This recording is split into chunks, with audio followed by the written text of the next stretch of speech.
নমস্কার, আপনারা দেখছেন জেলা বার্তা। আপনাদের সঙ্গে আমি শান্তিপ্রিয়া। ছুটির রাতে রবিবার খাস শহর কলকাতায় খুন। মদ্যপানের জন্য জল না দেওয়ায় ফুলবাগান থানা সংলগ্ন এলাকায় এক যুবককে কুপিয়ে খুনের অভিযোগ। কেএমসির কোয়ার্টারের ছাদে শুয়ে থাকা যুবককে খুন। যে যুবককে খুন করা হয়েছে তার নাম নীতিশ রবি দাস, বয়স 18। ফুলবাগান থানায় অভিযোগ দায়ের করেছেন পরিবারের লোকজন। 18 বছরের এই যুবক মদ্যপানের জন্য জল চায়, না দেওয়ায় বচসার জেরে কুপিয়ে খুন। ঘটনায় গোটা এলাকায় চাঞ্চল্যকর পরিস্থিতি। অভিযোগ জানানো হচ্ছে 30 বছরের আকাশ হরির নামে। অভিযুক্ত গতকাল রাতে ছাদে এসে নীতিশের জলের বোতল মাটিতে ফেলে দেয়।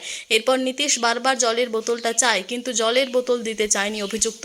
এরপরই অভিযুক্ত নীতিশের বুকের বাঁদিকে একটি গাঁজা কাটার ছুরি দিয়ে আঘাত করেন। তারপরই নীতিশের রক্তক্ষরণ শুরু হয়। তাকে নিয়ে যাওয়া হয় এনআরএস হাসপাতালে। এখানে চিকিৎসকরা নীতিশকে মৃত ঘোষণা করেন। গোটা ঘটনার তদন্ত শুরু করেছে ফুলবাগান থানার পুলিশ। আগে থেকে তাদের মধ্যে কোনো পুরনো শত্রুতা ছিল নাকি সেটাও খতিয়ে দেখছেন ফুলবাগান থানার পুলিশ। নীতিশের দেহ ময়না তদন্তের জন্য পাঠানো হচ্ছে। পুলিশ তদন্তে জানতে পেরেছেন মৃত যুবক কাকুরগাছির কাছে একটি ড্রাই ফ্রুটের দোকানে কাজ করত। অন্যদিকে অভিযুক্ত ব্যক্তি বেকার ছিল। মৃত যুবক ও অভিযুক্ত ব্যক্তি দুজনেরই জামাইবাবু কেএমসিতে ঝাড়ুদারের কাজ করত।